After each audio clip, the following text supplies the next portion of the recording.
নমস্কার দর্শক বন্ধুরা, স্বাগত আছি আপনাদের সবাইকে আমার চ্যানেলে, যার নাম Ayush the filmy bookworm. And today it's review time for a series. এমন একটি বাংলা সিরিজ যেটা এক কথায় আমাকে নাড়িয়ে দিয়ে গেছে, আহ, যেটা এক কথায় একটা আইকনিক সিরিজ হয়ে আমার কাছে থেকে যাবে। এই সিরিজটা আমার কাছে কেন আইকনিক, এর পেছনে অনেকগুলো কারণ আছে, তবে কয়েকটি ব্যক্তিগত কারণ আছে যেগুলো নিয়ে আগে বলবো। সিরিজটি উত্তরবঙ্গে বেস করা এবং আমার বাবার দিক দিয়ে মূলত আমার যেটা শেকড় সেটা উত্তরবঙ্গে, নর্থ বেঙ্গলে। আমাদের এখনও বেশ কিছু আত্মীয় স্বজনের বাড়ি রয়েছে নর্থ বেঙ্গলে বিভিন্ন জায়গায়, এবং আমি কয়েক বছর অন্তর অন্তরই সেখানে ছুটি কাটাতে যাই। এবং নর্থ বেঙ্গলকে আমি খুব কাছ থেকে ছোটবেলায় দেখেছি এবং থেকেছি। আমার জীবনের প্রথম 6টি বছর আমি উত্তরবঙ্গে কাটিয়েছি এবং তারপরে 6টি বছর আমি ভুটানের বর্ডার টাউন ফুনসিলিংয়ে কাটিয়েছি। কাজেই বলতে পারেন 12 বছর, যেটা খুব একটা কম সময় নয়, আমি সেই এরিয়ায় কাটিয়েছি, যেই এরিয়ায় এই ওয়েব সিরিজটি মূলত চিত্রায়িত হয়েছে। বুঝেই গেছেন আপনারা সকলে, হয়তো থাম্বনেল তো দেখেই নিয়েছেন। সিরিজটির নাম হচ্ছে ডাইনি এবং এটি পরিচালনা করেছেন নির্ঝর মিত্র।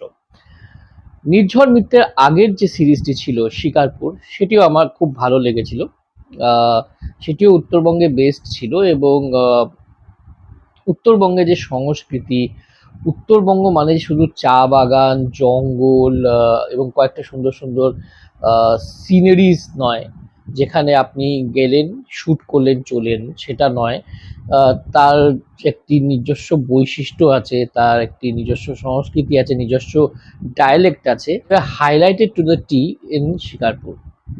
সেটা আমার খুব ভালো লেগেছিল। অঙ্কুশের অভিনয় আমার বেশ ভালো লেগেছিল এবং একটা কমেডি আর সাসপেন্সের যে অ্যামালগামেশনটা আমার বেশ লেগেছিল। তারপর আমি এক্সপেক্ট করছিলাম যে নির্ঝর মিত্র আরও কিছু ভালো ভালো সিরিজ বা সিনেমা আমাদের উপহার দেবেন। অ্যান্ড হিয়ার ইট ইজ, ডাইনি। এবার ডাইনি যে টাইটেলটা, সেটা কিন্তু অনেক সময় মিসলিডিংও হতে পারে। অনেকে ভাবতে পারেন যে আজকাল যেমন এই হরর বা ম্যাকাবার ধরনের ওয়েব সিরিজ বা সিনেমার ছড়াছড়ি চারিদিকে, যেগুলো আমিও দেখি, আমারও খুব ভালো লাগে, কিন্তু যারা ভালোবাসে না তারা হয়তো সেই ধরনের সিরিজের সঙ্গে এটাকে গুলিয়ে নিতে পারেন। এটা কিন্তু আদপেই তা নয়। ডাইনি নামটা এখানে দেওয়া হয়েছে কারণ এখানে কাউকে ডাইনি বলে দাগিয়ে দেওয়া হচ্ছে তাদের ক্ষুদ্র স্বার্থ সিদ্ধি করবার জন্য। কাউকে ডাইনি বলে দাগিয়ে দেওয়া হচ্ছে কারণ সে ঠিক সময় না বলতে শিখেছিল হয়তো। এর বেশি আমি কিছু বলবো না।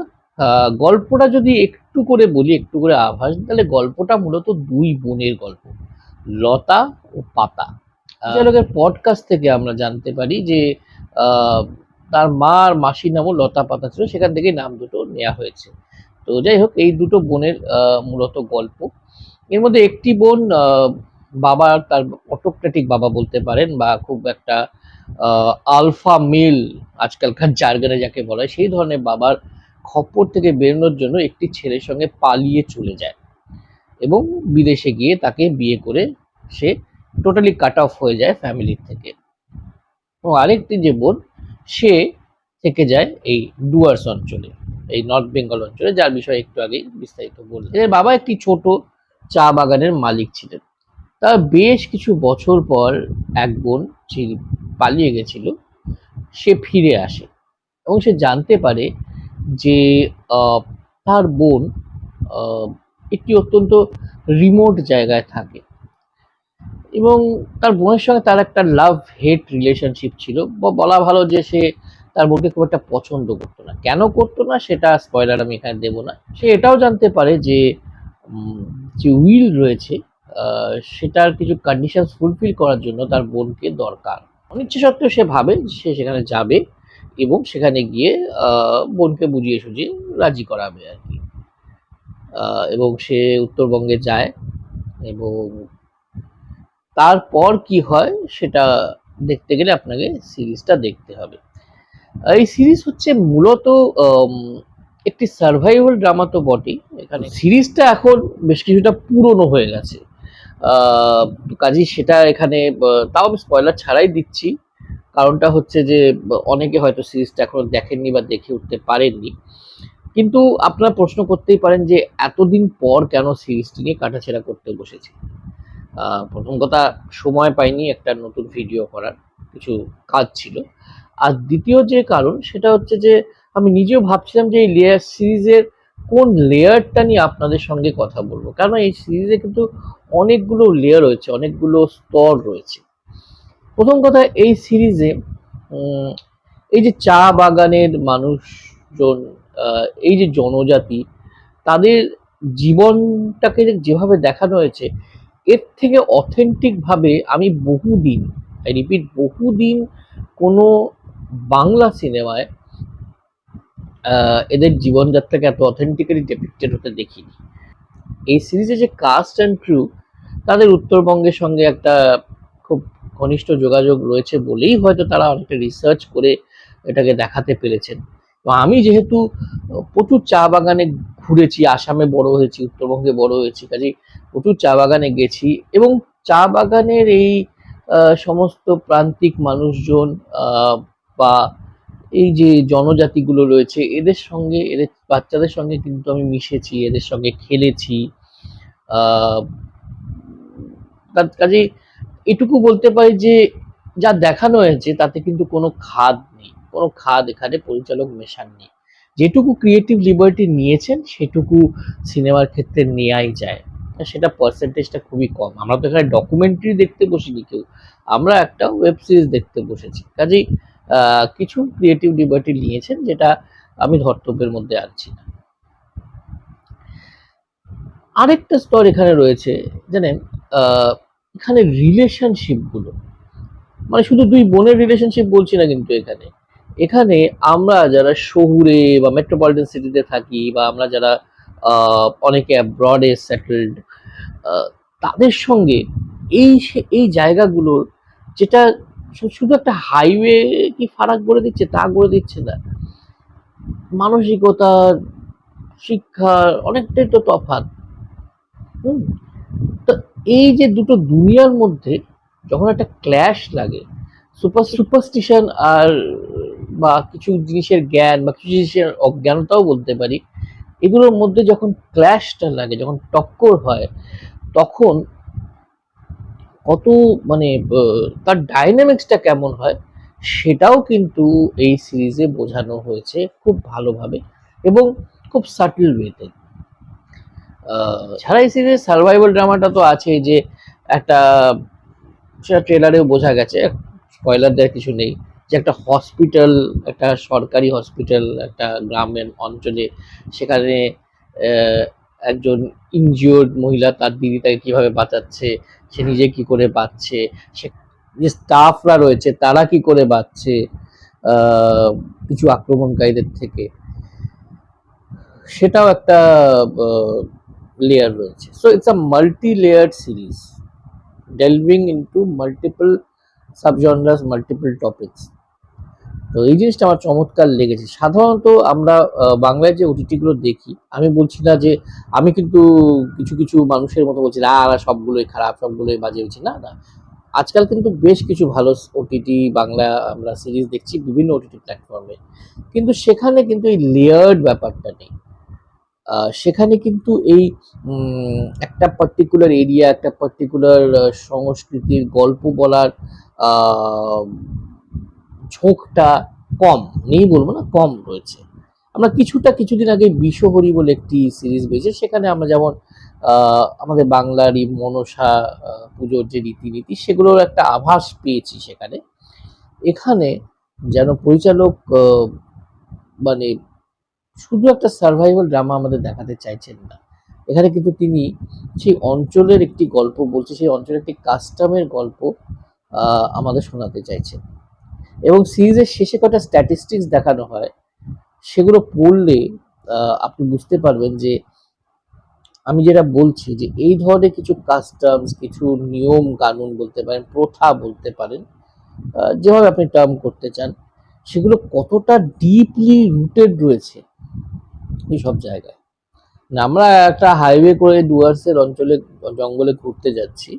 সেই হাইওয়ে থেকে একটা ডাইভারশন চলে গেছে। সেই ডাইভারশন দিয়ে আপনি 3 থেকে 4 কিলোমিটার গেলেন এবং গিয়ে সেখানে যে দুনিয়াটা দেখলেন, ঠিক আছে 4 কিলোমিটার ছেড়ে দেবেন, হয়তো আপনি 10-12 কিলোমিটারই ঢুকলেন। যত ভেতরে ঢুকবেন আপনার সেই দুনিয়াটা কিন্তু একটা অন্য রূপ, অন্য নিয়মে চলে। খুব সরকারি নিয়মে সেটা কিন্তু নেসেসারিলি চলে না। এটা এখানে খুব স্পষ্টভাবেই, সোচ্চারভাবেই কিন্তু দেখানো হয়েছে এবং এটা স্যাডলি সত্যি। এর পেছনে অনেক রকম রিজনস রয়েছে, অর্থনৈতিক রিজনস রয়েছে, তারপরে আপনার ভৌগোলিক কারণ রয়েছে। সেটা সেটা দিয়ে তো তাত্ত্বিকরা গবেষণা করতে পারে, সোশিওলজিস্টরা গবেষণা করতে পারে। আমরা দর্শক হিসেবে শুধু এটুকু জানি যে এই রকম একটা জিনিস এক্সিস্ট করে, সেটাই তো আমরা অনেকে জানি না বা বিশ্বাস করতে চাই না। এরপরে বলবো এর পরিচালনা যেটা অসাধারণ, কারণ এক মুহূর্তের জন্য আপনি আপনার নজরটা কিন্তু আপনার মোবাইল বা আপনি টিভিতে দেখছেন, টিভি স্ক্রিন থেকে সরাতে পারবেন না, আমি এটা গ্যারান্টি দিতে পারি। কোথাও ন্যারেটিভ ঝুলে যায়নি, হয়তো একটা এপিসোডে রিপিটিটিভ মনে হয়েছে, কিন্তু ন্যারেটিভটা ঝুলে যায়নি, ন্যারেটিভটা কোথাও স্ট্যাগনেন্টও হয়নি, একেবারে ঝুলে ডিপ করে গেছে তাও হয়নি। তার জন্য স্ক্রিপ্ট রাইটার, পরিচালক, এই পুরো টিমের বাহবা প্রাপ্য। এবার আসি এই সিরিজের প্রোডাকশন ডিজাইনের কথা। ভীষণই authentic, as it can get. Cinematography প্রশংসনীয়। সিনেমাটোগ্রাফির মধ্যে একটা গ্লুমি, একটা ফগি ব্যাপার আছে, সেটা অনেক কেউ নোটিস করেছেন কিনা জানি না। সেই গ্লুমি ফগি ব্যাপারটা আর একটু ডার্ক টোন কিন্তু এই সিরিজে এনে দিয়েছে, যেটা মাঝে মাঝে বেশ ডিস্টার্বিংও হয়ে ওঠে। ক্যামেরার কাছে আরেকটা কথা বলবো, যেখানে বেশ কিছু ইন্টারেস্টিং ক্যামেরা অ্যাঙ্গেলস রয়েছে, বিশেষ করে কিছু অ্যাকশন দৃশ্যে, যেটা আমার ভীষণ ভালো লেগেছে। এখানে অ্যাকশন যেগুলো আছে প্রচন্ড রিয়েলিস্টিক, কিন্তু ভীষণ ভীষণ এফেক্টিভ এই সিরিজের থিমের ক্ষেত্রে। এবার যদি পারফরমেন্সে আসি, এটা কিন্তু এই সিরিজের একটা বড় বড় বড় হাইলাইট। মিমি চক্রবর্তী, আমি সবসময় বলে এসেছি, কেউ মানতে চান মানতে পারেন, না মানতে চান না মানতে পারেন, কিন্তু এটা আমার একান্ত ব্যক্তিগত মতামত যে মিমি বেশ বেশ ভালো একজন অভিনেত্রী, এবং ক্যামেরার সামনে মিমি সবসময় ভীষণ কনফিডেন্ট। এবং কিছু কিছু রোল আছে, যে রোলগুলোতে মিমি চক্রবর্তী ছাড়া আর কাউকে ভাবা যাবে না। এই যে রোলটা রয়েছে, এই রোলটা কিন্তু সেরকমই একটা চরিত্র। এবং অ্যাকশন দৃশ্যে এখানে মিমি যে কনফিডেন্সের সঙ্গে অভিনয় করেছেন, সেটা আমার খুব ভালো লেগেছে। স্পেশালি যে অ্যাগ্রেশনের সিনগুলো আছে, সেই সিনগুলোতে মিমি চক্রবর্তীর যে রিস্ট্রেন্ট, সেটা দেখার মতো। এরপর যে অভিনেতা অভিনেত্রীরা রয়েছেন, এর মধ্যে সায়ক রয় রয়েছেন। সায়ক রয় কে আপনারা যারা once upon time in Calcutta দেখেছেন আর কি, মায়ানগর দেখেছেন, হাইলি অ্যাপ্রিসিয়েটেড ফিল্ম, এখনো নেটফ্লিক্সে চলছে, সেখানে একটা রোলে দেখতে পেয়েছেন নিশ্চয়ই। এছাড়া শিকারপুরেও কিন্তু সায়ক ছিলেন, আমি পরে রিকল করলাম। তো উনি একজন অত্যন্ত গুণী অভিনেতা এবং এখানে ডাক্তারের রোলে উনি জাস্ট ফাটিয়ে দিয়েছেন। ক্লাইম্যাক্সটা কিন্তু সত্যি কথা বলতে ওনার জন্যই রিজার্ভ। উনি নির্ঝর মিত্রর ছোটবেলার বন্ধু, ওনারা একটা টিম হিসেবেই কাজ করেন স্ক্রিপ্টগুলোর উপরে। বলতেই হবে যে হি ইজ আ ভার্সটাইল ম্যান, কারণ ওনার সিনেম্যাটিক সেন্স ভালো তো বটেই, ওনার অভিনয় ভীষণ ভীষণ ভালো এবং পরিশীলিত অভিনয়। যোগমায়া বসু, যিনি ওখানে একটি মেট্রনের ক্যারেক্টার করেছেন, তাকে আমার ভীষণ ভালো লেগেছে। তার যেটা অ্যাকসেন্ট ছিল, উত্তরবঙ্গে যে অ্যাকসেন্টে কথা বলা হয়, সেই অ্যাকসেন্টটাও কিন্তু উনি খুব ভালো ধরেছিলেন। এখানে টেলিভিশন অভিনেত্রী শ্রুতি দাস রয়েছে, ছোট্ট কিন্তু ভীষণ ভীষণ ইম্প্যাক্টফুল একটি রোলে। সেটা দেখতে দেখতে আমি ভাবছিলাম যে এরা যখন টেলিভিশনে একটা ধরা বাঁধা গতে অভিনয় করেন, সেটাতে দোষের কিছু নেই, again I am a very liberal audience, আলাদা বাঁধা ধরা গত থাকে, সেটা একটা আলাদা টাইপ থাকে সেখানে। আর কি হয় জানেন তো, টেলিভিশন যেহেতু টেলিভিশন তো সিরিয়ালই হয় এখন, টেলিফিল্ম তো খুব কমই হয়, বললেও সেটা 1 সপ্তাহ ধরে সেটাও হয়। তো সেখানে একটা গত বা একটা সুর, যেটা হিন্দিতে অনেকে বলে, আমির খান খুব ইউজ করেন কথাটা, সুর, একটা সব অভিনয়ের একটা সুর আছে, একটা একটা একটা নির্দিষ্ট রিদম আছে। সেই রিদমটাকে ভেঙে ওটিটিতে একটা ছোট রোলে অভিনয় করা কিন্তু সহজ কথা নয় মোটেও, এবং সুধীর সেটা করে দেখিয়েছেন। আমাকে চমৎকার লেগেছে বলা ভালো, এটা আমি ওয়ার্ড ইউজ করতে পারি যে she was delightfully evil in her small role. যাই হোক, এছাড়া আরেক আর দুটো চরিত্রের কথা না বললেই নয়। ড্রাইভের চরিত্রে সুমিত বর্মন, উনি উত্তরবঙ্গেরই ছেলে এবং অ্যাকসেন্টটাও ধরেছেন খুব ভালো। সেটা ধরবেনই, সেখানকারই ছেলে যেহেতু, সেটা কিন্তু অভিনয়ের পয়েন্ট। তো সেটার প্রশংসা আমি ততটা করছি না যতটা আমি ওনার অনায়াস স্ক্রিন প্রেজেন্স এবং ওনার যে অভিনয়ের মধ্যে যে ভেরিয়েশনটা আছে। প্রথমে ওনাকে দেখে মনে হয় যে একটা স্ট্রিট স্মার্ট একটা প্রাইভেট গাড়ির ড্রাইভার, ট্যুরিস্টদেরকে বসিয়ে একটু বেশি পয়সা নিয়ে ঘুরিয়ে টুরিয়ে দেখায়, সেরকম একটা ড্রাইভারের থেকে একটা অন্যরকম ক্যারেক্টারে ট্রান্সফর্ম হচ্ছে চরিত্রটা। জানি না কতজন নোটিস করবেন, কিন্তু এটা কিন্তু একটা পাকা অভিনেতার লক্ষণ। এবং ভালো ভালো স্ক্রিপ্ট পেলে ছেলেটি কিন্তু আমার মতে অনেক দূর যাবে। একে আমি ছোট রোলে বোধহয় খাকি ওয়েব সিরিজেও দেখতে পেলাম আমার যতদূর মনে পড়ছে। এছাড়া মানে যার নামে সিরিজটির নাম ডাইনি, কৌশানী মুখোপাধ্যায় জানজিন, উনি অসাধারণ অ্যাক্টিং করেছেন এই সিরিজে। ওনাকে আমি এর আগে কাল রাত্রি সিরিজে দেখেছিলাম এবং তখনই বুঝে গেছিলাম যে লম্বা রেসের ঘোড়া আর কি। খুবই প্রতিভাময়ী অভিনেত্রী। বাংলা ফিল্ম আর ওটিটি ইন্ডাস্ট্রি ওনাকে আরো বেশি কাজে লাগালে উপকৃতই হবে।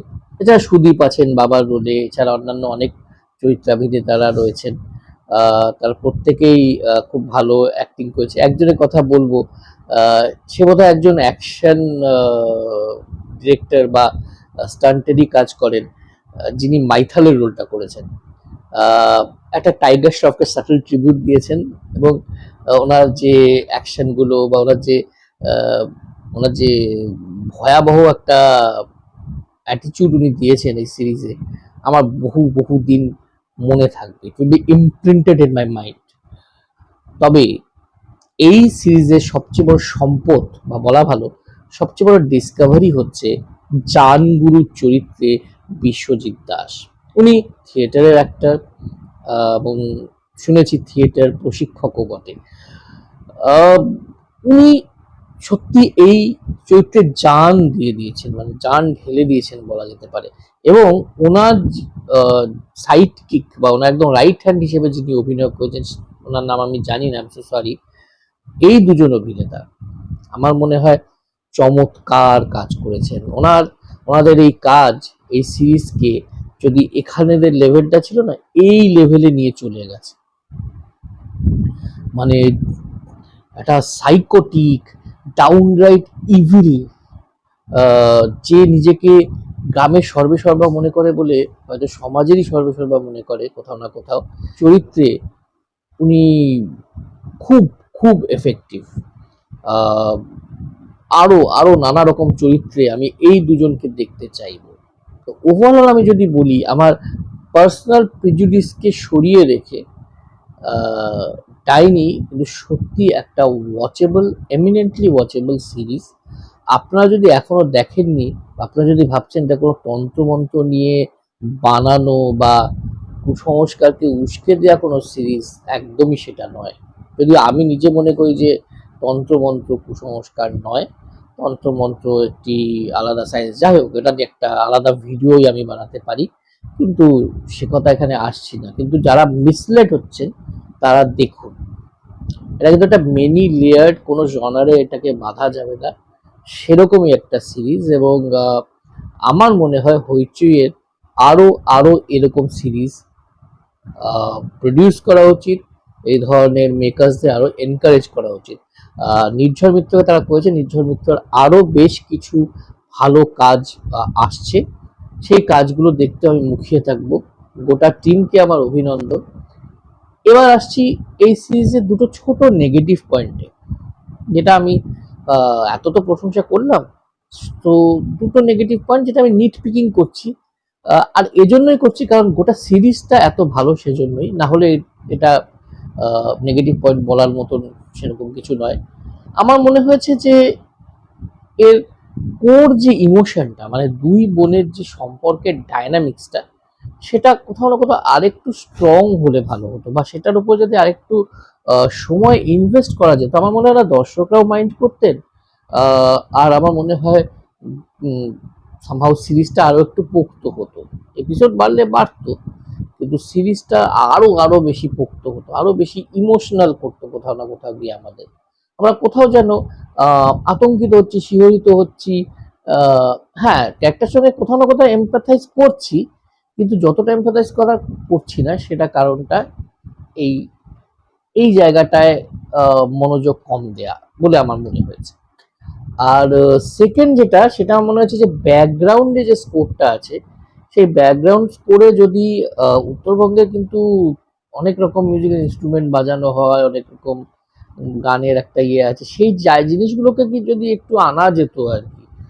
অন্যায় আবদার হয়তো মনে হতে পারে, বাট আমার মনে হয়েছে যে যদি এটা আনা যেত না, তাহলে সেই এলাকার ফিলটা, সেই জায়গার ফিলটা কোথাও না কোথাও আরেকটু আসতো, আরেকটু মাদল টাদল আমরা এক্সপেক্ট করতেই পারতাম।